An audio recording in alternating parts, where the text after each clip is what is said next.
pouco atrasado, vamos começar nosso último painel, tratando sobre shopping center.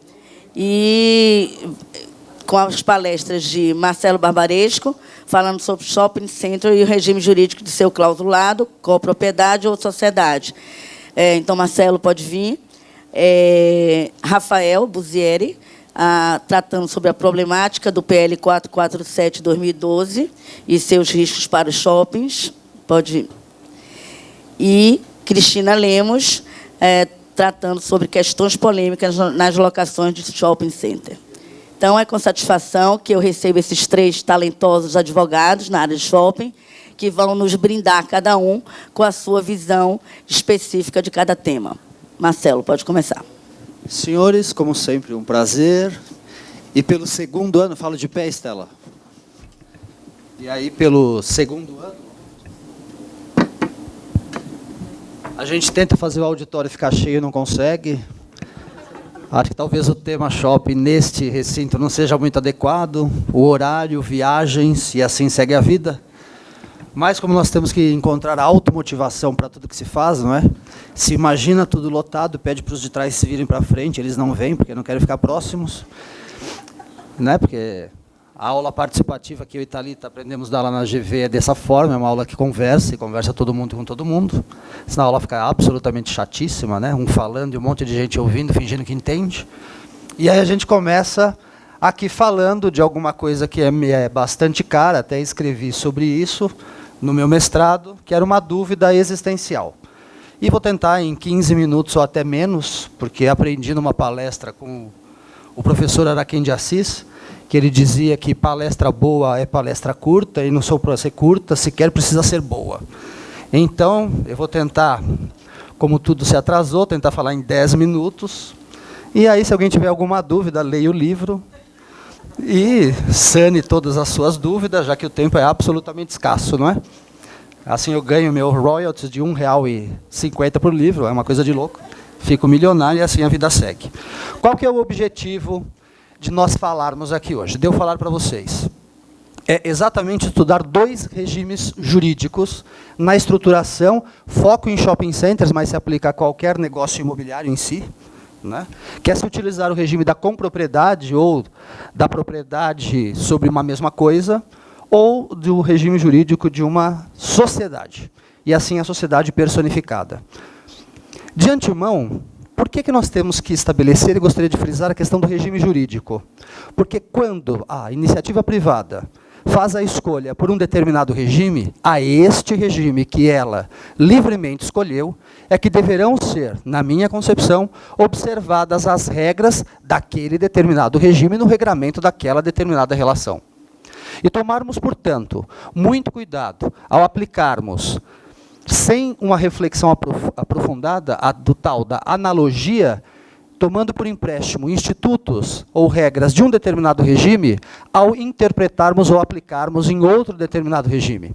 Na medida em que a regra aplicada por analogia pode, de certa forma e maneira, como veremos aqui, distorcer o objetivo daquele que, com base no artigo 173 da Constituição Federal, que estabelece a livre iniciativa enquanto fundamento da República, a escolha do regime jurídico enquanto a tal famosa e propalada pelos advogados segurança jurídica.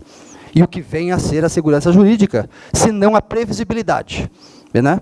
E não a segurança jurídica baseada a cada momento, e aí concordo com o Marcelo na apresentação dele, com a criação de novas e mais novas normas. Sendo que eu posso, através de uma mesma norma, reinterpretar o próprio direito. Porque o direito ele é um só, e não se sabe por qual razão, na cultura brasileira, se surge um problema e se resolve através de normas que demandam novas e novas interpretações. E uma sequência interminável de interpretações. Nesses 2 regimes jurídicos, portanto, o que nós temos que estudar no momento zero, quando eu falo de compropriedade enquanto um regime? Todos sabem o que é compropriedade aqui? Fora os advogados do fundo? Alguém sabe, será? Consegue falar em 1 minuto? Não consegue falar? Eu e você, donos de uma garrafa de água. É a compropriedade, não é? Onde é impossível eu identificar que parte pertence a cada pessoa. E é nesse sentido que se discorre, que se fala, que se aborda o Código Civil quando fala da compropriedade. E onde ela surge? Por que é importante estudar o surgimento da compropriedade? Para se interpretar, se perquerir, o que o Código Civil quis dizer quando disciplinava a compropriedade. E ela surge quando uma pessoa, lá atrás, o pater familia, falecia. E os herdeiros, que até então, em tese, se davam muito bem, acabam por herdar um determinado bem, um determinado patrimônio. E quando herdam aquele determinado patrimônio, passam a ter que, compulsoriamente, viver em regime de compropriedade sobre aquele determinado bem. E a norma vem, já que foi aquilo obrigatoriamente imposto, viver em conjunto, e diz o seguinte: isto tem que acabar o quanto antes. Pois a compropriedade é uma sementeira de discórdias. Pois aqueles que se davam muito bem até então, quando passam a titularizar uma mesma coisa, direitos sobre um determinado bem, tende a sofrer os efeitos da discórdia, do desentendimento, da falta de alinhamento acerca do destino a ser dado àquela coisa. Então, diz a lei, a compropriedade deve acabar o quanto antes. E aí, nesse sentido, é que se desenha e se delimita todo o regime jurídico da compropriedade, tendo como esta linha o princípio que a embasa, que é o termine logo. Não é algo aceitável desde o seu início, não é algo querido, não foi algo desejável. E daí decorrem, na sua grande maioria, todos os dispositivos do Código Civil que vêm em linha com outros países, Itália, Espanha, França, Portugal, discorrendo acerca dela e aplicando esta interpretação sobre ela. Se assim o é, como poderíamos nós adotarmos a compropriedade no regramento dos nossos negócios imobiliários? Através da vontade querida, através da vontade desejada, através da vontade estabelecida, tendo por base aquele regramento daquele regime específico. E, portanto, me subordinando àquilo que por este regime foi assim delimitado. Alguma dúvida até aqui? Não? Mas surgem várias. Porque vai querer aplicar a lei da sociedade na compropriedade. E de onde surge a sociedade? Onde surgiu a sociedade? Da compropriedade. É super interessante quando você estuda a fundo. Da compropriedade, que é a comunhão, surge a sociedade. Porque se queria a igreja segregar os seus patrimônios, ter uma personalidade jurídica distinta. Porque tinha voto de pobreza, os padrezinhos. Não é? E aí, portanto, tinha que arrecadar os recursos e colocar numa caixinha separada. E nisso surge a personalidade jurídica. Só que a origem da personalidade jurídica é exatamente a comunhão através da compropriedade. E aí começa o grande problema, né? Como eu distingo a compropriedade da sociedade? Compropriedade é sociedade ou não é sociedade? O que se aplica à compropriedade? O que se aplica à sociedade? Como é isso, sendo que a raiz é a mesma? E aí nós vamos às normas. As normas da compropriedade, em linha geral, sabemos todos nós que a compropriedade, eu, dono da mesma garrafa, junto com todos vocês, ela não tem uma personalidade jurídica, não é isso? Tem ou não tem, gente? Não tem personalidade jurídica, né? E ela não é um condomínio edilício, então ela não é sujeito de direitos e obrigações? Ou ela é sujeito de direitos e obrigações? O que vocês acham? É sujeito de direitos e obrigações? É que eu sei dar aula fazendo pergunta. Então eu tenho que fazer pergunta e fingir que vocês respondem. Aí eu vou automaticamente na minha cabeça fingindo que vocês responderam e vou seguindo. Não é? Há alguns entendimentos que dizem que a compropriedade pode ser equiparada ao condomínio edilício e ser sujeito de direitos e obrigações. Tem algumas decisões judiciais a esse respeito. E aí faço a minha crítica à avaliação dos advogados e acerca das decisões judiciais, né? Que acho que agora, voltando ao passado, nós todos aprendemos que primeiro precisamos ler a lei, depois a doutrina, depois a jurisprudência. E aí o que a gente está fazendo ultimamente? Só jurisprudência. A jurisprudência comanda a minha vida, eu reclamo do ativismo judicial, mas eu não volto para a lei. Então eu tenho que voltar a ler a lei, ter o meu entendimento acerca da lei. E aí depois eu vou convencer o doutrinador acerca do que ele escreve acerca da lei. E depois disso eu vou discutir com o judiciário, com a jurisprudência. Senão, cada vez mais, eu fortaleço o tal do ativismo judicial que legisla. Apagou? Apagou, agora já não sei falar mais o que eu ia falar. Que ele legisla acerca do assunto. Então é um convite de novo à reflexão. Quantos minutos eu tenho ainda? Já falei demais. Quem vai mostrar? Ninguém? O convite à reflexão é que voltemos à avaliação da norma, depois da norma a doutrina, depois da doutrina a jurisprudência, e não o que estamos fazendo hoje, que é de trás para frente aquilo que aprendemos desde a escola. E aí queremos, com base na jurisprudência, para escapar dela cada vez mais, criar novas normas. E não reinterpretar aquilo que existe. É um convite. E não tentar convencer todo o judiciário daquilo que a norma talvez já diga. Não sei se vocês conhecem, porque é o espírito de corpo. Certa vez, vários juízes foram convidados para dar aula na Fundação Getúlio Vargas. E um curso para juízes. Sabe o que os juízes disseram? Por qual razão darei aula, ou terei que assistir aula com não juízes, sendo que, ao final, nós que decidimos. Então, eu não tenho nada que aprender. Então, você tem que entender o chip, o que eles pensam. E nós alimentamos ou não alimentamos, na medida em que valorizamos sobremaneira aquilo que eles decidem.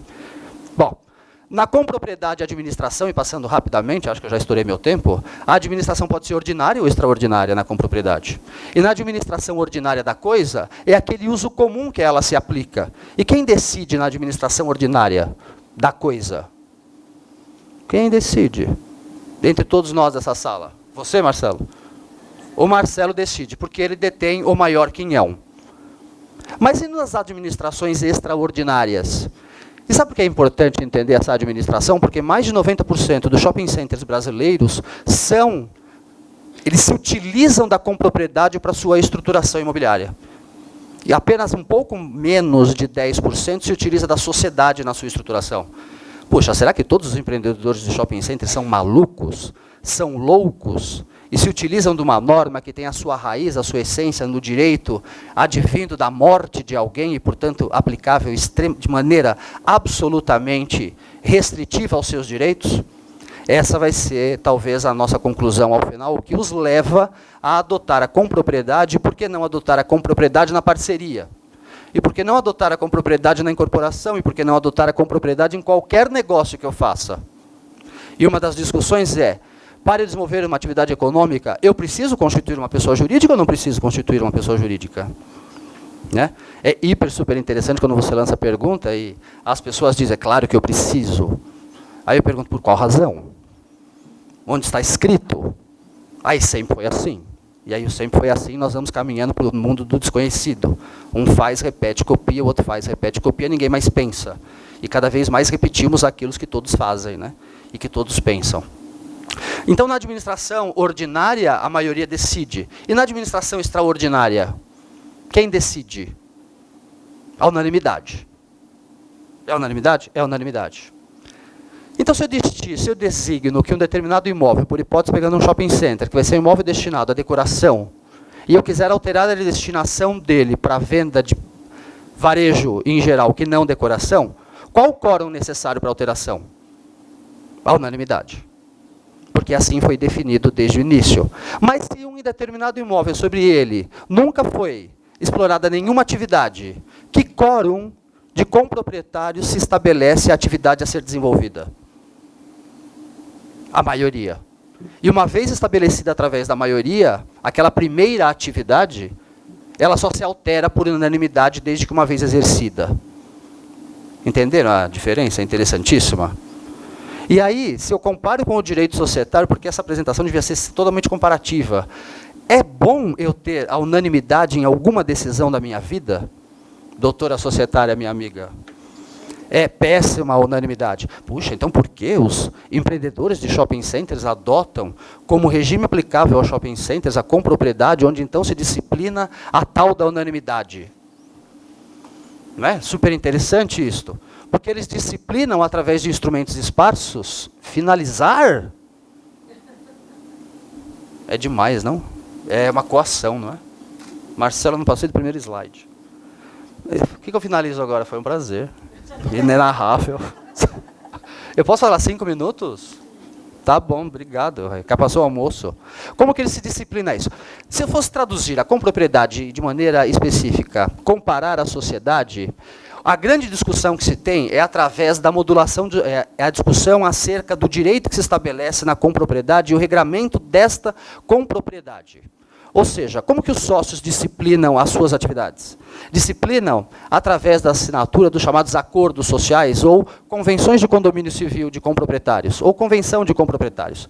E nesta convenção de comproprietários, eles tentam disciplinar quórums paralelos e semelhantes ou aqueles que forem combinados no que tange à administração da coisa comum. Então, eles disciplinam que a unanimidade onde é exigida pela norma vai ser aplicável à maioria, e a maioria dos presentes, não a maioria absoluta dos integrantes daquele condomínio. E a grande discussão que se coloca é, estas normas acerca do regramento da compropriedade é uma norma que adere à coisa e, portanto, interfere na vida do direito real, ou é uma norma meramente obrigacional e, portanto, obriga apenas e tão somente os integrantes daquela comunhão comproprietária? De maneira que, se eu vender a minha participação naquele determinado negócio, aquele que vem a adquirir é compulsoriamente obrigado a aceitá-la? Essa é a grande pergunta que se faz na compropriedade quando se compara à sociedade. Ou seja, e aí usando as palavras de Gustavo Tepedino, a compropriedade, quando ele estuda multipropriedade, ele aborda a multipropriedade, que tem um paralelo muito grande com a compropriedade, ela admite a chamada modulação dos seus efeitos pelos seus integrantes? Ou ela não admite essa modulação de seus efeitos porque ela fere de morte ou altera, de certa forma, o próprio direito real? E aí é super importante, eu preciso falar isso, que eu identifiquei quando eu estudei esse assunto, é qual, e pouca gente fala, você vê que as pessoas passam por cima ou não aprofundam, qual a origem do direito real? Qual a origem? O que ele visou proteger? O direito real surge no capitalismo para proteger a propriedade, que era o cerne, o ponto fulcral de todo o sistema financeiro capitalista que estava se implantando pelo mundo. E se aí cada pessoa desejasse, no que tange aquilo que era muito caro ao próprio capitalismo, disciplinar da maneira que melhor lhe conviesse, como ficaria o próprio sistema capitalista que sofreria talvez a dúvida de sobre um determinado bem, cada qual disciplinar sobre ele direitos que fossem erga omnes, que a todos se impunha. E aí nisso, hoje, trazendo para o mundo atual, o imóvel vale mais ou a sociedade vale mais? Hoje eu vendo uma sociedade sem, a depender do regime de casa, eu vendo a sociedade independentemente do acordo do cônjuge, não é? Vendo ou não vendo, gente? Vendo. Aí para vender uma casinha de R$100 de uma sociedade de R$1 bilhão, eu preciso de acordo do cônjuge? A depender do regime de casamento? Preciso, não é? Então não houve uma mutação, uma transformação valorativa entre os dois sistemas. O que era fundamental no começo, propriedade imobiliária e sociedade. E, portanto, não temos nós que conduzir uma reflexão a tentar mudar esse pensamento na sua raiz, sendo que era esta a raiz que deu base ao tal direito real, travestido na figura de uma majestade intocável, que ninguém poderia alterá-lo, sob pena de ferir de morte o próprio sistema capitalista? Esse é o maior convite na reflexão da compropriedade da sociedade. E aí, terminando, sem terminar, fazer o quê? Faz parte da vida, muito pouco tempo demais, entre a compropriedade e a sociedade, a compropriedade com todos esses problemas de modulação e quórums de aprovação, e a sociedade com o seu regime jurídico específico, e que disciplina as normas que devem ser aplicadas através de uma norma, uma lei específica que a disciplina o seu regimento, qual das duas apresenta maior segurança jurídica? Certamente a sociedade.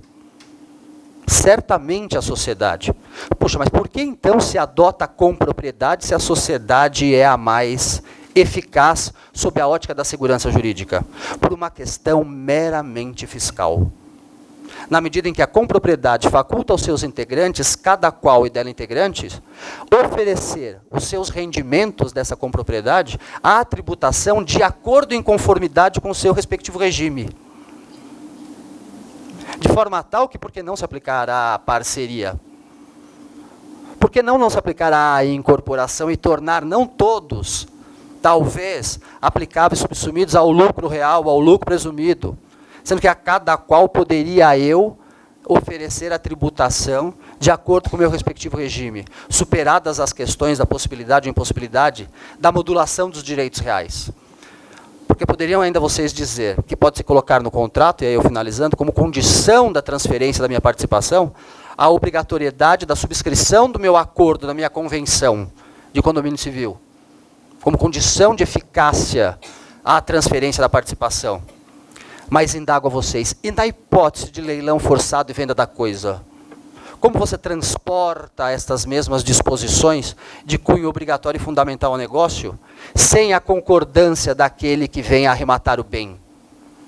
Há pouquíssimas decisões, aí pode ser que o Marcelo já saiba de várias, em São Paulo, pelo menos pesquisei pelo Brasil, que admitem o registro da convenção de condomínio civil, tal qual se registra a convenção de condomínio edilício no livro 3. Dando, de certa maneira, uma certa publicidade e obrigatoriedade à modulação desses efeitos à esfera de todos aqueles que vieram adquirir um bem em regime de compropriedade. Senhores, era isso rapidamente. Muito obrigado. Muito bom. Rafael.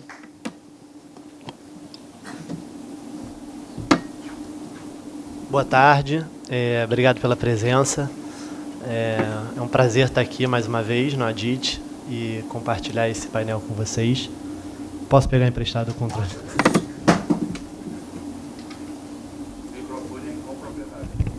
É copropriedade. Controle também.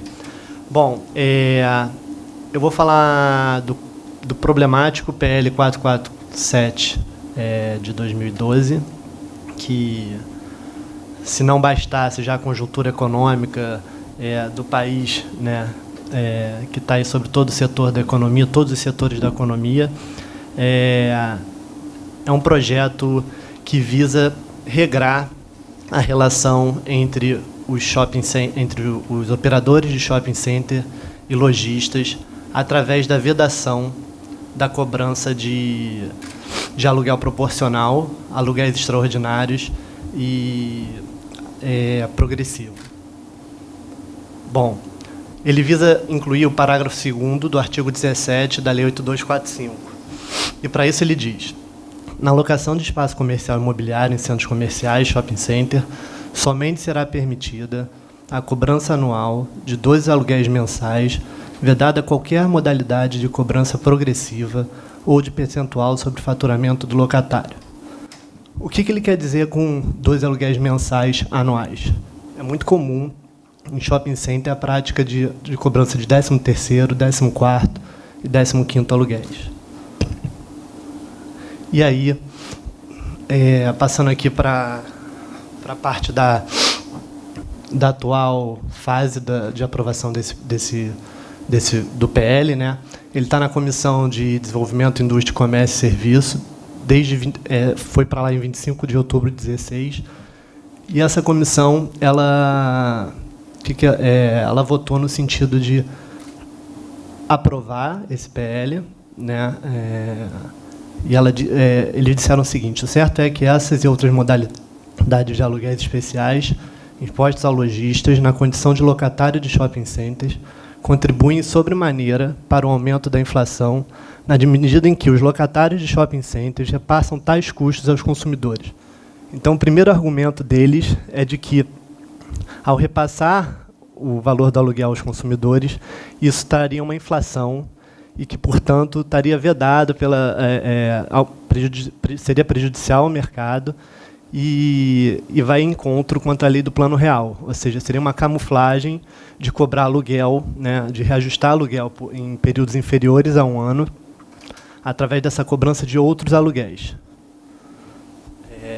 Eles também alegaram que o PL traz a regulação da relação entre lojistas e shopping centers, onde se encontra estabelecido reenquadrando em princípio da bilateralidade e do equilíbrio contratual, ou seja, ele reconhece uma hipossuficiência dos lojistas em relação aos operadores de shopping center, o que a gente sabe que não é uma realidade, nem não é o que acontece. Hoje em dia nós temos as lojas âncoras, né, os cinemas, os restaurantes, muitas franquias dentro de shopping center, E os próprios donos de lojas satélites têm uma força muito grande em negociação com os proprietários de shopping center e administradores.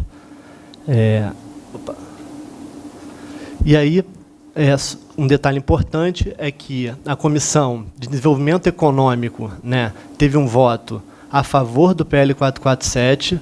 No Brasil, as coisas são um pouco invertidas, né? E a Comissão de Defesa do Consumidor teve o voto contra e rechaçou cada um desses itens votados pela Comissão de Desenvolvimento da Indústria e do Comércio. Bom, primeiro ele disse que qual foi um dos fundamentos do parecer da Comissão de Defesa do Consumidor, que da sazonabilidade, né, do empreendimento de shopping center, que cabe ao empreendedor participar junto com o lojista do momento de boas vendas, assim como dos momentos em que a venda esteja baixa. Então, ele está defendendo a cobrança desse aluguel proporcional à venda, né, à venda do lojista, de modo que, em baixa temporada, o aluguel, o lojista não teria uma carga muito grande com o aluguel, e nas datas comemorativas, Ano Novo, Natal e etc., esse aluguel seria majorado. E seria majorado por quê? Porque o próprio administrador do shopping center também tem gastos adicionais, não apenas os lojistas, mas o operador também tem gastos adicionais com propaganda,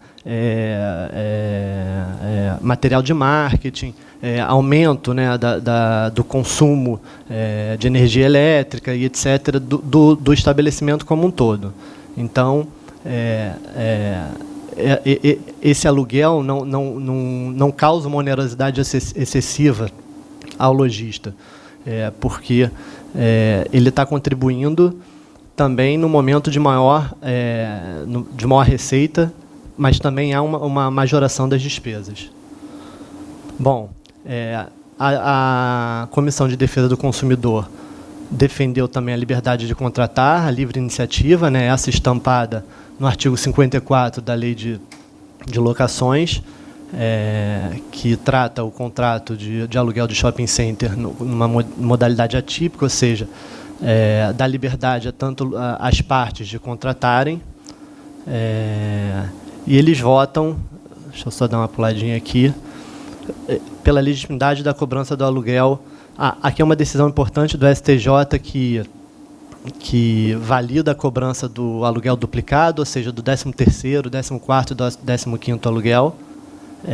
Aqui o STJ reconheceu que é válida essa cobrança.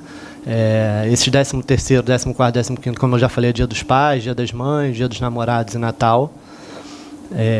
A ausência de hipossuficiência é um dos fundamentos que rechaça a tese da Comissão de Desenvolvimento da Indústria. E a conclusão do parecer da Comissão de Defesa do Consumidor é pela rejeição do PL, né? Apesar da rejeição fundamentada, é importante o projeto, como teve posições distintas entre duas comissões, ele vai para plenário, né, nos termos do artigo 24, inciso 2, a linha G do Regimento Interno da Câmara dos Deputados. Ou seja, nos próximos anos ou meses, provavelmente esse projeto vai à votação. Ele vai à votação junto com outro projeto de lei de 2002, que está na Câmara há bastante tempo, dos deputados, e que, apesar de não ser objeto aqui da apresentação, ele é mais abrangente ainda do que o PL 4447, porque ele visa regular inteiramente o artigo 54, colocando disposições detalhadas de como, tirando a liberdade de contratar das partes e meio que indo na linha da Lei 8245 de regular cada um dos itens dessa relação. O que seria bastante prejudicial para a indústria de shopping center, porque a gente sabe que a indústria de shopping center ela é baseada justamente nessa liberdade de contratação, da livre iniciativa, ou seja, da concorrência também, né? Então, os dois projetos vão para o plenário junto, tanto esse PL de 2002 como esse 4447 de 2012. E aí, é importante, agora um pouquinho mais jurídico, é ver qual o objeto do contrato de shopping center, para a gente entender que o projeto 4447 não faz muito sentido do ponto de vista jurídico, essa proteção, né? O objeto do contrato de shopping center, ele não é simplesmente uma locação comercial de espaço, né? Ele não é uma cessão de uso de um espaço. Você não remunera o empreendedor do shopping, o proprietário do shopping apenas pelo espaço, mas sim ele é um contrato associativo em que envolve prestação de serviço, serviço de limpeza, serviço de segurança, estacionamento. É uma plataforma. A gente pode dizer hoje em dia que o shopping center é uma plataforma para o lojista desenvolver a sua atividade econômica fim, ou seja, a partir do momento que ele integra aquele shopping, ele está dentro de uma plataforma que o operador do shopping oferece serviços e clientela para ele. E aqui é uma decisão do STJ que faz esse tipo de reconhecimento e conclui que, portanto, mais que um simples contrato de locação, é uma relação associativa, na qual a colaboração entre lojistas e o empreendimento é necessária para concretizar-se esse modelo de exploração comercial. É necessário que o objeto do contrato de shopping center compreenda tanto a locação imobiliária, como eu falei, quanto a prestação de serviços de administração dos espaços comerciais e infraestrutura comum. Por quê? Vamos lá nos aspectos econômicos da relação contratual entre os administradores e os lojistas em contratos de shopping center. Qual é o diferencial de um contrato de shopping center? A existência de uma administração que propicia o consumo, ou seja, a clientela, né? A definição das lojas, quais as lojas, qual é o tipo de loja, a definição do público, a definição de uma praça de alimentação, toda uma experiência que leva os consumidores àquele shopping center específico, né? Que a gente chama do tenant mix. Essa é uma atribuição ao empreendedor do shopping. E isso faz com que faça sentido o aluguel proporcional, ou seja, o aluguel baseado na receita de vendas. Porque quanto mais receita de vendas, essa receita vai beneficiar tanto o lojista individualmente, como também o empreendedor. De modo que os dois têm um único objetivo, né, de que esse empreendimento tenha o maior sucesso possível para oferir as receitas para ambos. Não há dúvida, né, que o shopping center é um espaço comercial totalmente diferenciado de qualquer outros centros comerciais. E aí, como eu falei, é necessário que a parcela da remuneração do administrador tenha relação com o resultado de vendas e deve ser contabilizado o aumento no uso das instalações do shopping center em épocas de grande consumo, como eu falei um pouquinho antes, Natal, Páscoa, ele é remunerado porque há um aumento também das despesas de manutenção e etc., e propaganda e marketing. E de que forma isso é negociado entre lojistas e administradores de shopping center? É justamente através da livre iniciativa, ou seja, cabe a cada uma das partes negociar e decidir se vai integrar aquele modelo de shopping ou outros shopping centers que possam ter uma forma de remuneração diferente ou uma forma de remuneração que faça mais sentido para o lojista. Justamente na forma do artigo 54 da Lei 8245. Então, aqui é uma decisão também do STJ que reconhece e reforça, né, a liberdade de contratar das partes, né, e por fim, um resuminho do contrato de shopping center é uma modalidade de contrato de locação, né, sujeita à autonomia das partes, com remuneração relacionada ao resultado de vendas do lojista e à sua sazonalidade e custos do administrador. Essa era a minha apresentação. A ideia de falar sobre o objeto do contrato justamente para ressalvar, né, para alertar que eventual aprovação, conversão desse projeto de lei em lei pode causar uma distorção no mercado. O mercado de shopping center brasileiro, acho que o Marcelo pode falar melhor do que eu, é um modelo de sucesso, né, bastante tempo. Acho que se a gente comparar com outros países, é um modelo que deu certo, e acho que deu certo, na minha opinião, por conta do mínima intervenção do Estado e deixando que as partes livremente contratem. Era isso. Cristina Lemos, que vai tratar das questões polêmicas. Bom, gente, boa tarde. Obrigada pela presença. Estamos no finalzinho do evento, né? Eu quero agradecer ao Adit pelo convite. É a minha primeira vez aqui nesse evento. E é um evento extremamente rico, né, de troca de experiências.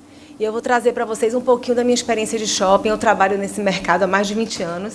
Né? O meu dia a dia, eu estou todos os dias com empreendedores de shopping center, com lojistas, discutindo contrato. Então, eu vou trazer para vocês, falar um pouquinho das questões polêmicas das locações em shopping center. Mas antes de entrar no meu tema, eu vou falar rapidamente, até meu colega já me ajudou um pouquinho, porque ele falou do contrato de locação. Porque antes de falar das questões polêmicas, eu queria falar um pouquinho do contrato, porque ele tem algumas peculiaridades. Passo eu que passo. Vamos lá. Então, o que é um shopping center, né? É importante frisar, porque às vezes a gente vê um empreendimento grande e tem a impressão que é um shopping center, mas nem tudo que a gente vê é um shopping center, né? Às vezes você tem um grande centro comercial que não é um shopping center, porque o shopping center requer algumas características que nem todo empreendimento que tem várias lojas possui. Isso é um ponto importante, tá? Um outro ponto importante é o seguinte: o shopping center surgiu nos Estados Unidos e veio para o Brasil em 1966. O primeiro shopping foi o Iguatemi de São Paulo. Então, de 1966 até a entrada em vigor da Lei 4591, a figura do shopping center ficou sem regulamentação jurídica. É o que acontece com vários empreendimentos imobiliários que a gente viu nas palestras de ontem. Então, é importante que a gente entenda o que é um shopping center para poder entender todo esse instituto. Tal como foi falado ontem também, né? Existe o condomínio de lotes e o loteamento. Se você olhar, parece a mesma coisa. Mas, se você for examinar a documentação jurídica, são institutos diferentes. É o que acontece com o shopping center. Então, quais são as características, né? Esse conceito que eu coloquei aqui é um conceito da Abrace, que entende que o shopping center é uma cidade em miniatura, é um centro comercial planejado, sob administração única e centralizada, composto de lojas destinadas à exploração de ramos diversos de comércio e que permaneçam, na sua maior parte, objeto de locação, ficando os locatários sujeitos a normas contratuais padronizadas que visem a conservação, o equilíbrio da oferta e da funcionalidade para assegurar como objetivo básico a convivência integrada e que varia o preço da locação, ao menos em parte, de acordo com o faturamento dos locatários. Centro que ofereça aos usuários estacionamento permanente e tecnicamente bastante. Esse é o conceito da Abrace, que é a Associação Brasileira de Shopping Center. E é com base nesse conceito que a gente vai trabalhar. Tá? Então, quais são as características do shopping center? Ele requer um planejamento comercial, uma administração centralizada. Meu Deus, cadê? Aqui. Diversidade de espaços destinados à exploração de ramos diversificados de comércio, serviço e lazer. Espaços, em regras, locados, isso é importante. Normas contratuais padronizadas que visem a conservação do equilíbrio da oferta e da funcionalidade do empreendimento. As normas no shopping são normas rígidas, mas, em decorrência dessas normas, é que existe o sucesso desse tipo de negócio. Cobrança do aluguel com base no faturamento, né, que o colega falou, que isso é muito importante para caracterizar a figura do shopping center. São as características básicas. E vamos falar agora da natureza jurídica desse contrato, né? Bom, como eu falei antes, de 1966 até 1991, com a entrada da lei em vigor da Lei 8.245, existia uma lacuna legislativa e isso ensejou diversas interpretações e diversas discussões acerca do que seria o contrato de shopping center. Né? Tem uma obra bastante conhecida, que é Shopping Center, Questões Jurídicas, porque os empreendedores, imaginem que a gente está nesse cenário jurídico complicado, um judiciário lento. Imagina só que você locava o espaço e, às vezes, você ia ao judiciário e você não sabia se você ingressava com ação de despejo ou com ação de reintegração de posse. Ou, então, se você podia fazer uso da renovatória ou não. Então, de 1966 até 1991, essa discussão gerou muito problema operacional para os empreendedores. Isso foi um problema sério. Então, houve um trabalho muito grande da indústria e, finalmente, em 91, com a nova lei do inquilinato, o artigo 154, né, que é um artigo muito importante para a indústria, ele diz que nas relações entre lojistas e empreendedores de shopping center prevalecerão as condições livremente pactuadas nos contratos de locação respectivos e as disposições procedimentais previstas na lei. Esse artigo é muito bom para a indústria, mas também ele é muito perigoso, né? Por quê? Por que ele é perigoso? Porque ele diz, né, duas coisas importantes, que prevalecerão as condições livremente pactuadas nos contratos. Só que essas condições livremente pactuadas não podem ser porta aberta para a ilegalidade. Muitas vezes a gente se depara com um empreendedor que quer colocar no contrato de locação tudo e mais alguma coisa. Só que a gente vive dentro do sistema jurídico e a gente tem que interpretar a norma de acordo com o sistema. Então, assim, tem essa porta aberta, mas a gente tem que estar interpretando essa norma de acordo com todo o arcabouço legislativo existente. Então, esse é um ponto bastante importante. O segundo ponto, então, a gente está diante do que ele falou, o princípio da pactação de servanda, que prevalece na relação dos empreendedores, o princípio da livre iniciativa, da livre concorrência, a função social da empresa, enfim. E prevalecem as disposições procedimentais previstas na lei. Quais são elas? Ação de despejo, ação renovatória, ação revisional, todas as ações que se aplicam à lei do inquilinato, ou às locações não residenciais comuns, se aplica à locação de shopping center. E isso dirimiu uma dúvida que existia. Quais seriam as ações que o empreendedor de shopping center poderia lançar mão quando surgissem os problemas com os locatários? Então, essa dúvida, a partir de 91, não existe mais, né? E qual é a natureza jurídica do contrato de locação?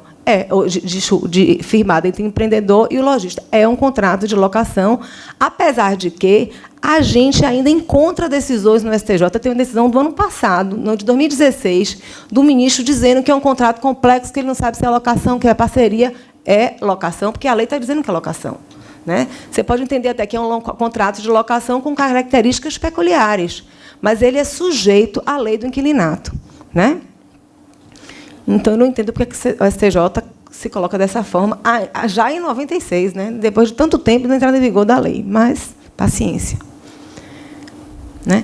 E por que a lei, né, deu esse tratamento diferenciado, né, à relação do empreendedor de shopping center com o seu lojista? Por conta de se tratar de um empreendimento com características próprias, totalmente diferente da locação não residencial comum.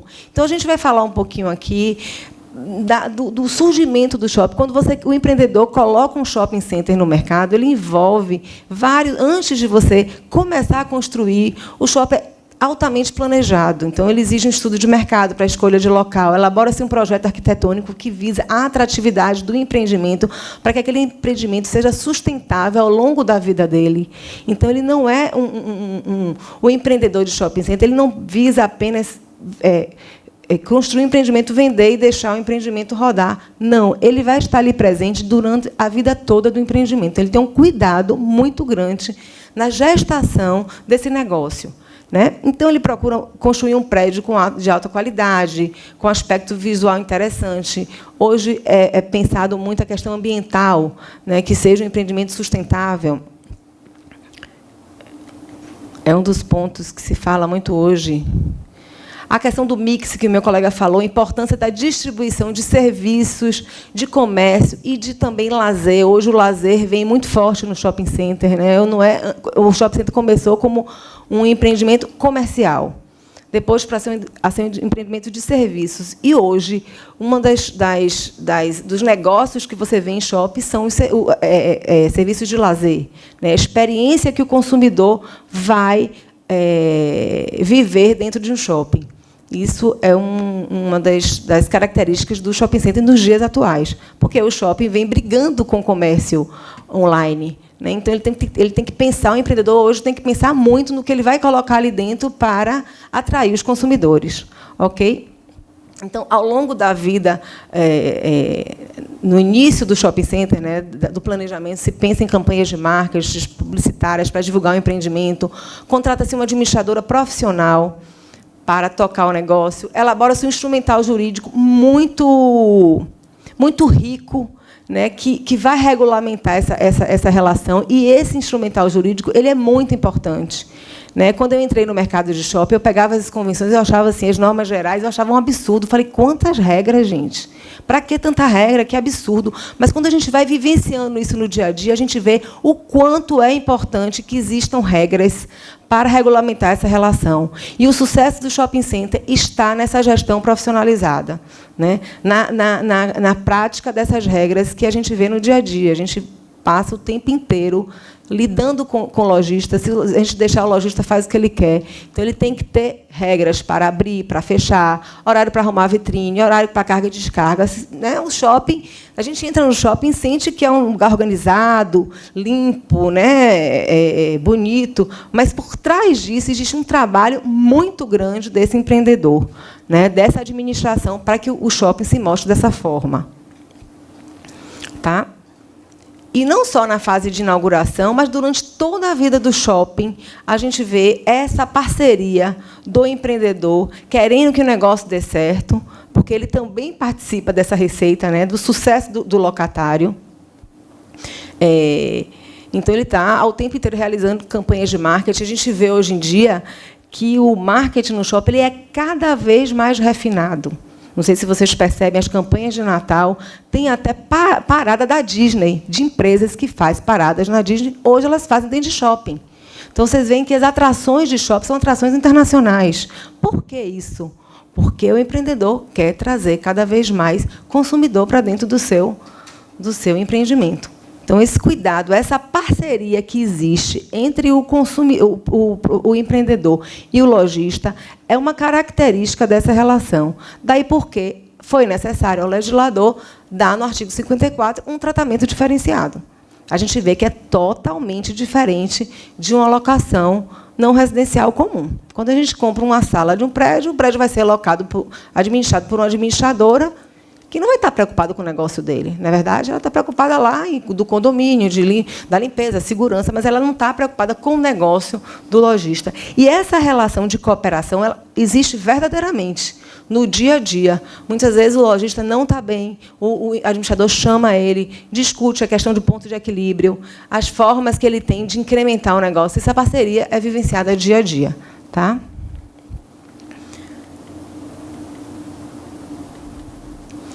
E, assim, eu acho que no contrato de shopping center é um contrato onde a cláusula da boa-fé, né, ela você vê claramente a aplicação, porque, apesar de estar em partes antagônicas, ambos pretendem que o resultado daquele negócio, que aquele contrato vá até o final, que ele seja bem-sucedido.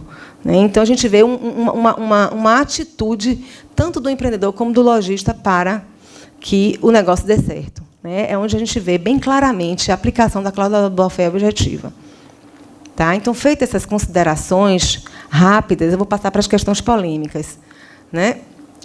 Eu escolhi 4 pontos que, no meu dia a dia, que eu trabalho discutindo com o lojista, com o empreendedor, o contrato de shopping center, foram 4 questões que eu até discuti com a minha equipe do escritório. Falei, gente, o que é que a gente pode levar para eles? O que é que a gente tem discutido mais nesse dia a dia? Tá? Eu trouxe 4 pontos. Mas a colega aqui já me fez uma pergunta sobre condomínio edilício, que eu acho muito importante. Então, eu vou lhe responder depois. E, se vocês tiverem alguma outra pergunta sobre esse dia a dia, questões polêmicas, eu respondo nos questionamentos. Tá? Uma pergunta que sempre o empreendedor faz é o seguinte: faça uma locação com ou sem garantia?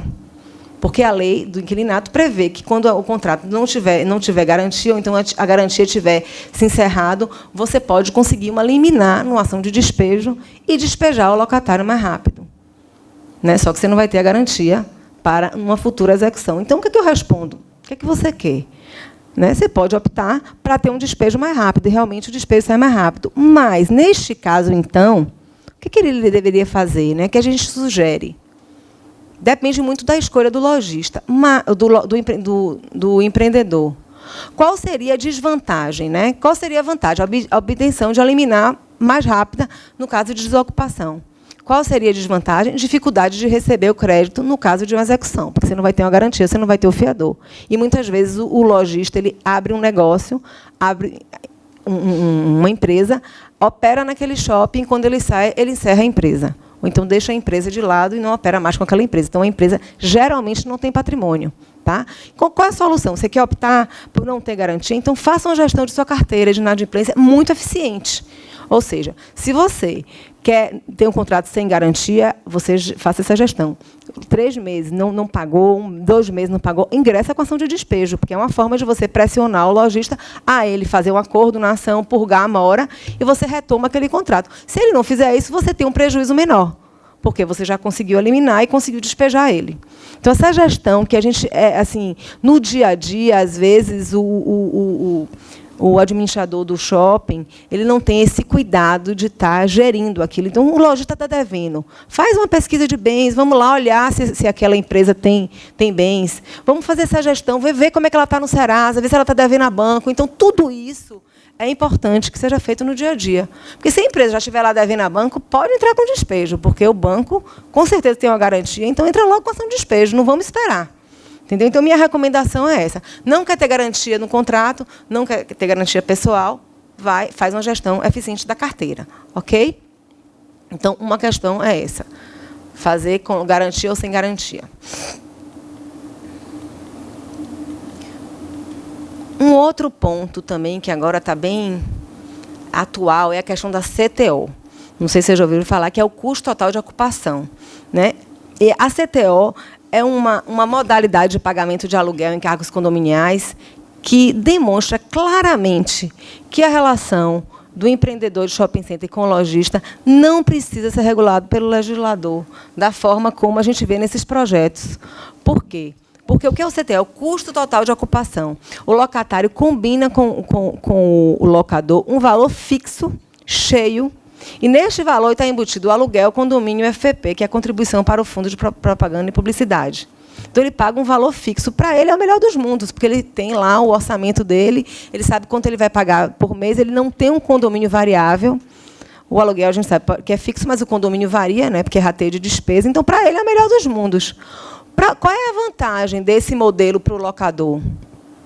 A única vantagem que ele tem é comercializar mais rápido os espaços dele, já que é uma exigência de mercado. Agora, para o locador, não tem vantagem nenhuma financeira, porque ele vai estar engessado no valor fixo, que é condomínio. Então, a gente sabe que condomínio você não pode fixar um valor, né, porque ele varia mês a mês. Então, se o condomínio variar para mais, ele vai ter que tirar do aluguel dele para repor o condomínio. Então, quem vai perder é o empreendedor. Então, é um modelo que vem sendo usado, mas, assim, qual é a minha recomendação? Que ele seja usado com muita cautela. Porque, naquele contrato, se eu fixei um CTO, eu não vou poder mais sair dele. Ou, então, o que eu tenho feito em alguns contratos é o seguinte, fixar um valor de aluguel, condomínio, FPP, no contrato, e estabelecer que, nos primeiros anos, você vai ter um CTO fixo. Né? Mas você estabelece já que o valor do aluguel de condomínio, então você estabelece no início da locação, para que o locatário atinja seu ponto de equilíbrio, que ele se adapte naquele empreendimento, você faz o CTO. Mas fazer o CTO de forma a engessar aquele contrato é um risco muito grande para o empreendedor. Não recomendo. Tá? Então, a observação que eu tenho em relação ao CTO é que é evidência de que a relação entre lojista e o empreendedor é regulada pelo mercado. O CTO é uma forma de pagamento de aluguel que não é interessante para o empreendedor, mas é o mercado que está determinando que seja feito dessa forma, né? Por conta da grande oferta que tem hoje de espaços em shopping center.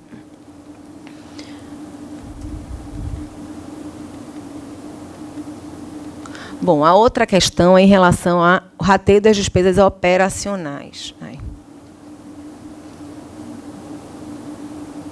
Bom, as despesas de condomínio, né? Que vou até responder sua pergunta aqui.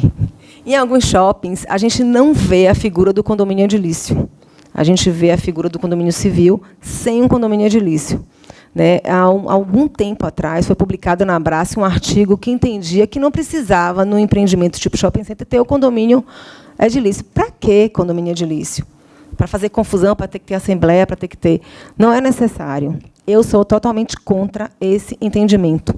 Totalmente. Eu acho que você pode fazer um condomínio edilício de uma forma simplificada, mas você não ter condomínio edilício em um shopping center é um risco muito grande para o empreendedor. Por quê? Porque a gente sabe que o condomínio edilício é uma entidade sem personalidade jurídica, é uma entidade pela qual que não tem receita nem faturamento, ela tem adiantamento para pagamento de futuras despesas, não é isso? Condomínio é isso, né? Você tem as despesas operacionais das áreas comuns, você arrecada a despesa de segurança, limpeza, enfim, todo o cuidado com as áreas comuns, você arrecada aquele valor, né, para fazer face a essas despesas. Quando você tem um shopping, né? Então, ir no shopping, você tem 3 receitas. Quais seriam essas receitas? O aluguel, que é, de fato, o faturamento, é onde o empreendedor ganha dinheiro, né, através do aluguel. A receita de condomínio ou de encargos comuns, que é só para pagar a despesa, e o FPP, que é o Fundo de Promoção e Propaganda, que também não ganha dinheiro com isso, ele só usa para as despesas com a publicidade e propaganda do shopping. Então, onde é que ele ganha dinheiro? No aluguel.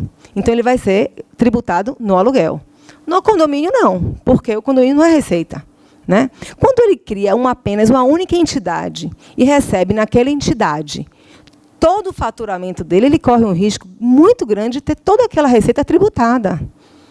Isso é um problema sério, que o CARF hoje tem autuado vários shoppings de toda a receita de condomínio. E hoje a Receita Federal entende de shopping center muito bem. Você pegar uma autuação do CARF, ela fala de shopping center com a propriedade que você fica impressionado. O pessoal estudou o Instituto. Então, quando falam assim para mim, eu fico assustada. Não vou usar condomínio edilício. Para quê? Gente, o condomínio edilício é uma figura que está na lei, claramente definido. É uma entidade, né, que você, através do qual você arrecada essas despesas sem personalidade jurídica, com o CNPJ próprio. Por que não ter o condomínio edilício? Você está criando um passivo tributário absurdo para seu empreendimento, quando você não faz isso. Aí vem a pergunta, sim, mas você não precisa, como você colocou para mim, porque no começo, quando se começou a trabalhar com shopping, se trabalhava muito. Gente, eu nem estou olhando o cronômetro aqui. Já acabou meu tempo, né? Já estou acabando. Mas eu acho que esse ponto é muito importante. Realmente se dividia todas as unidades autônomas em... Cada loja era uma unidade autônoma. Então, assim, se tinha 200 lojas, tinham 200 unidades autônomas. Isso veio a ser um problema, porque, às vezes, você queria hipotecar aquelas unidades. Aí você tinha que pagar a hipoteca em todas as matrículas de unidades. Ficava uma fortuna, inviabilizava você dar aquele shopping em garantia. Então, qual foi a maneira que se encontrou? Pega-se esse empreendimento, cria-se uma grande loja no primeiro piso, uma grande loja no segundo. Então, você vai no RG e registra aquele empreendimento. O que é área destinada, área comum, é escada, elevador, isso vai ser sempre área comum, garagem, né? Você registra lá, faz o seu NBR, coloca aquilo como área comum. E o resto você coloca como um lojão bem grande. E você, ao longo da vida, você pega aquele lojão e subdivide como você quiser. Não precisa ter que ir ao registro imobiliário para fazer isso. Então, assim, a solução é essa. Agora, não façam sem condomínio edilício, porque realmente é um risco muito grande para o seu negócio. Tá? Bom, e a forma de rateio também, qual é a dica que eu dou? A Lei 8.245 estabelece no artigo 22, 23 e 54 a forma de rateio. Está lá o que, é que o lojista deve pagar e o que, é que o lojista não deve pagar. E na alocação de shopping center, assim, algumas despesas que um lojista, numa locação não residencial comum, não paga, o lojista de shopping center paga. Então, você vai lá na lei e olha, e isso, fazendo dessa forma, você não vai ter problema, né? O que a gente vê, às vezes, é que pega-se despesas que deveriam ser transferidas para o lojista e são transferidas. E isso dá problema depois, porque vem uma prestação de contas, vem Ministério Público, e aí surgem os grandes problemas para os empreendimentos, certo? Bom, gente, eu vou parar por aqui. Eu tinha mais um ponto, mas meu tempo acabou. Eu queria agradecer a vocês, né, a audiência, e estou à disposição para outras perguntas. Tá? Obrigada. Vamos lá, então. Obrigada, Cristina. Aliás, 3 grandes advogados que abrilhantaram o evento com essas contribuições importantes. Eu franqueio a palavra para as perguntas. Por ordem de idade, porque eu não vou dizer de importância. Marcelo Terra, primeiro. Obrigado. Alô? Obrigado, Amélia. Parabéns aos 3. Eu queria fazer uma pergunta para a pessoa com o nome mais bonito aí da mesa, se vocês me permitirem. O meu xará Barbaresco. Com certeza. Marcelo, eu achei bastante interessante, temos conversado sobre isso. Alô. Tenho o prazer de ter recebido um livro aí do seu trabalho acadêmico, né?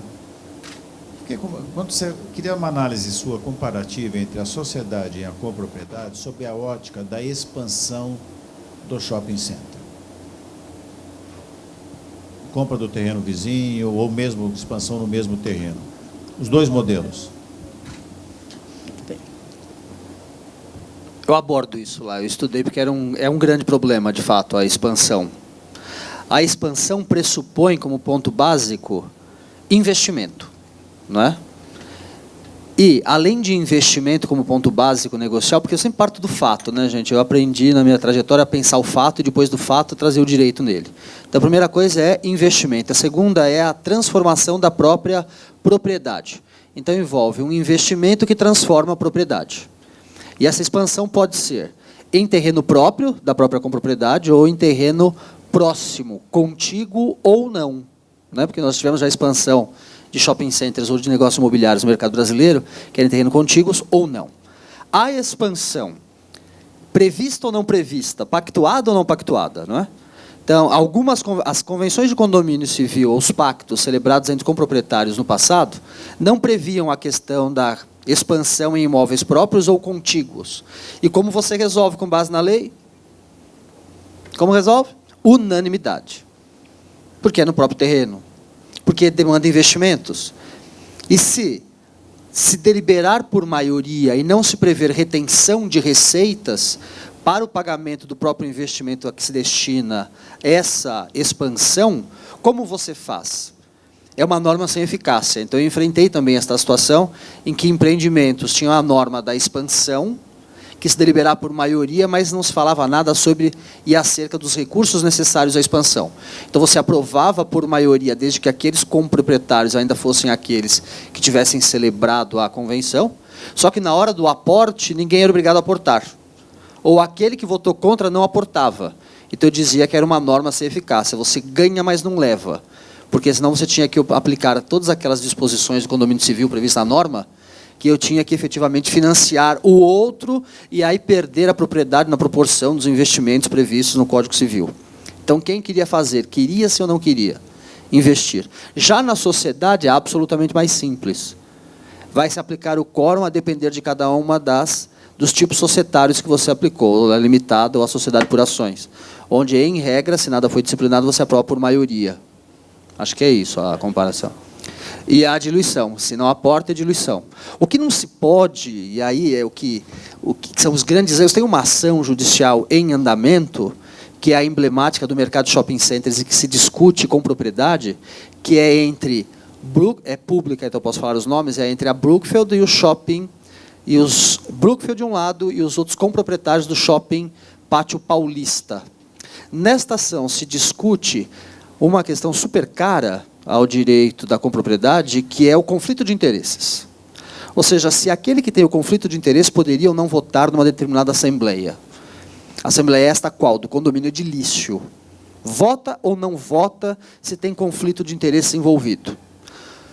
Um advogado, de um lado, e aí é uma guerra de vaidades, eu não vou mencionar os nomes, porque é um escritório que cindiu, então eu falei com os dois, porque eu sou um amante do tema, então eu fui falar com os dois advogados, nem sendo parte da ação, aplica simplesmente os princípios da compropriedade na sua defesa.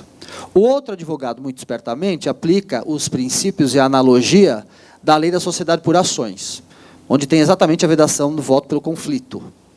E eu viro para o advogado e falo, pelo amor de Deus, se você aplicar o conflito aqui, e exatamente quem aplicava o conflito era aquele que queria se defender, você não vai poder votar. E exatamente teve a liminar que não se pôde votar no voto em conflito. Então, a gente tem que tomar muito cuidado quando aplica esses dois institutos, para não misturar os dois, na medida que os regimes são diversos. E não se pode tomar por empréstimo um regime por outro, na disciplina da vida condominial. Porque, como disse, os dois advêm da comunhão. Certo? É isso. Aqui na frente. Eu acho que eu já entendi a sua posição, mas eu volto um pouco ao que os três falaram, né? Você estava falando da previsão do shopping center dentro da lei de locações, ou seja, bem especificamente, ela prevê, dá uma certa autonomia, né? Mas e essa regulação está dentro da lei de locações. Vimos, o Rafael bem apresentou, muito bem, os problemas que existem na legislação, nos projetos de lei, tentando entrar mais na regulação entre o lojista enfim, a administração do shopping.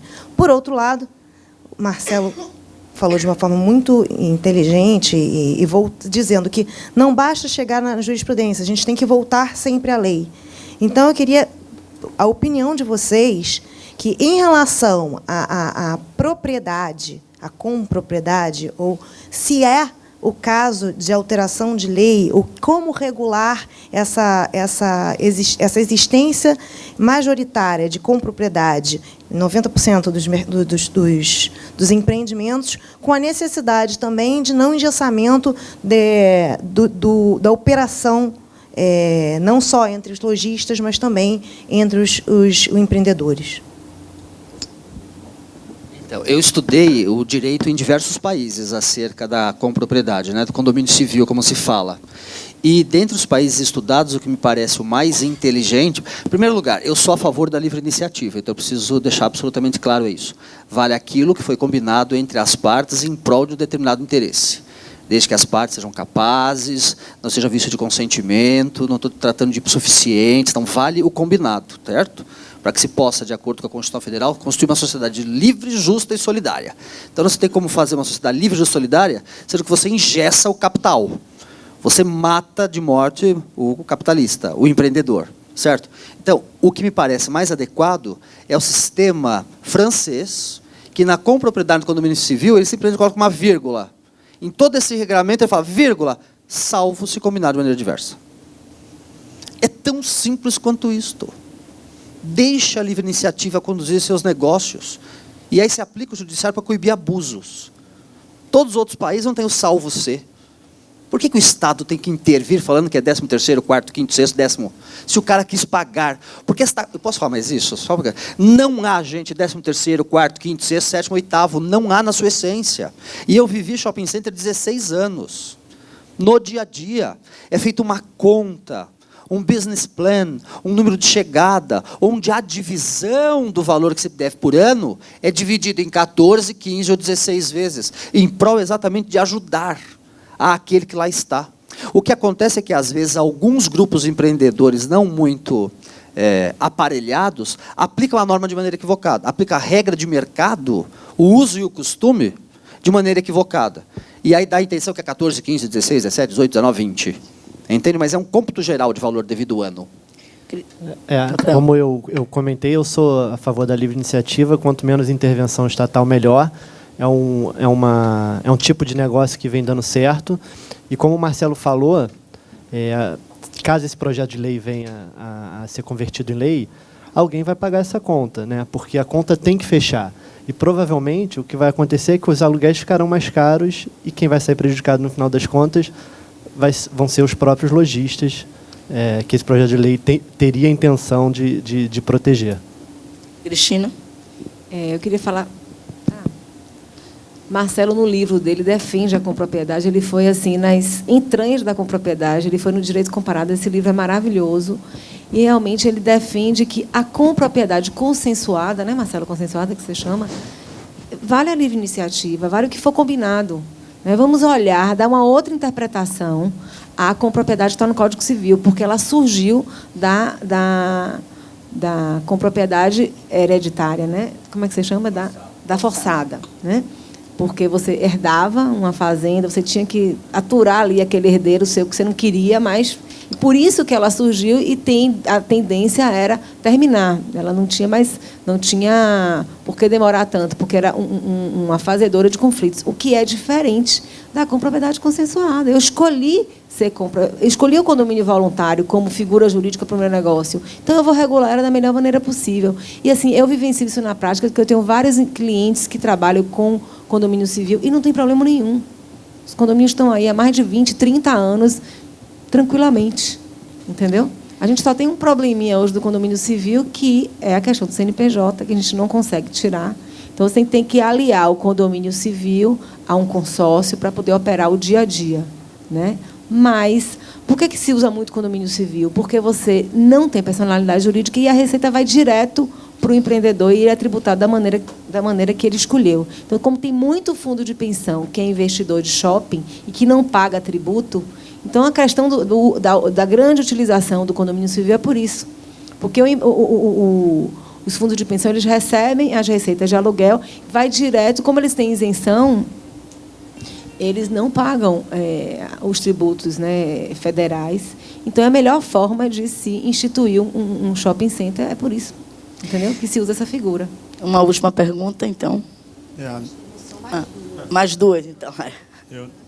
Eu ia perguntar, a minha pergunta acho que a Cristina até respondeu um pouco da pergunta que eu ia fazer aqui, porque o meu entendimento, acho que o Marcelo não pôde concluir tudo que ele ia falar, e me parecia que ele defendia que a sociedade era uma melhor forma de você administrar aqui o shopping center. E me parece que ela diz aqui que você defenderia, então, que a compropriedade consensuada poderia vir a ser essa melhor forma, porque a minha dúvida seria, bom, e fundos de pensão e fundos de investimento imobiliário, como é que você comportaria fundos de pensão e fundos de investimento imobiliário nesses casos, já que se você colocasse a sociedade aqui em cima do imóvel, você perderia essas questões tributárias. Mas acho que você respondeu aqui. Eu queria, então, levantar uma outra questão aqui para vocês, que é o seguinte. Vocês acham, e aí acho que isso vale para todo mundo aqui na sala, vocês acham que, eventualmente, num futuro não tão distante, a gente vai conseguir aplicar o direito de laje para a expansão do shopping center? Para, eventualmente, Sim. a expansão do shopping center? E também para essa... Não só para a expansão, a própria construção do shopping center. Porque qual que é o grande problema do shopping center no multiuso? O grande problema do shopping center no multiuso, você tem lá vários usos, hotel, comercial, residencial, todos embaixo do mesmo guarda-chuva de uma determinada convenção de condomínio, por mais que você estabeleça todo o regramento por setores, estanques, regramento de voto, quem vota em quê, qual é a área comum, e, portanto, sobre ela se estabelece o rateio da despesa comum e etc. e tal, a bem da verdade, quando estão todos embaixo da mesma convenção, todos estão embaixo da mesma regra. E há uma interferência diária, de fato, que incomoda, por vezes, os outros participantes.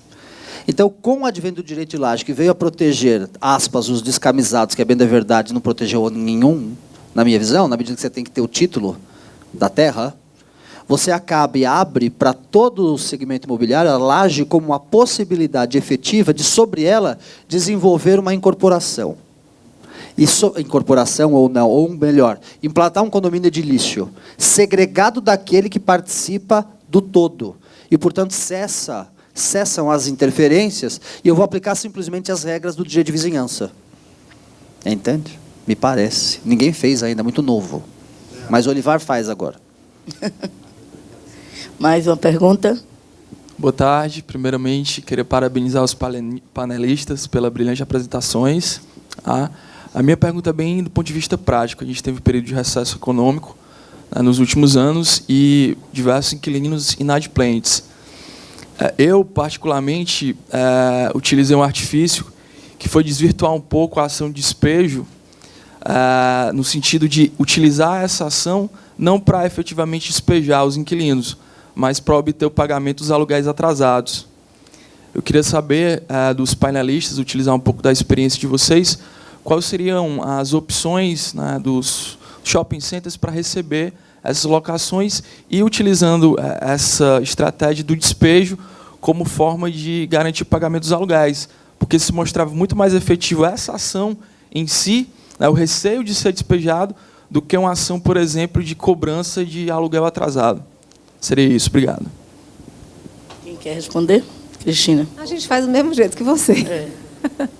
Porque a melhor forma de você pressionar o lojista é você me paga, ou você vai ser despejado. E aí você, no curso da ação, pode fazer um acordo, enfim. E se ele não pagar, é porque ele não tem como ficar no shopping. Então é melhor que ele saia. Entendeu?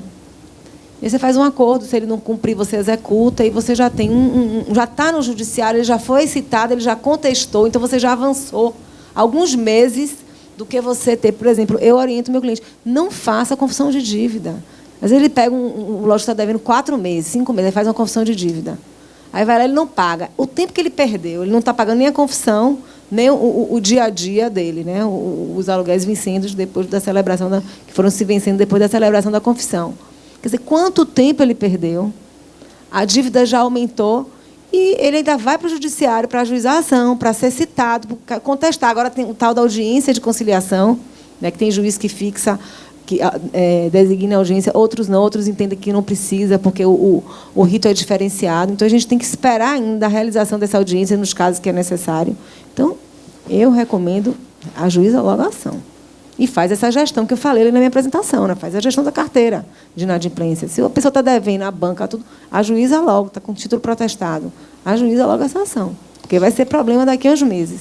Entendeu? E até para ser mais rápida, a ação de despejo, eu entendo, inclusive, que ela deve ser ajuizada sem cumulação com cobrança. Isso. Porque o judiciário, por conta do efeito que não é suspensivo, você consegue despejar mais rápido. Depois aí você vai e executa os aluguéis. Obviamente, muitas vezes você não recebe até por conta da própria situação de dificuldade do lojista.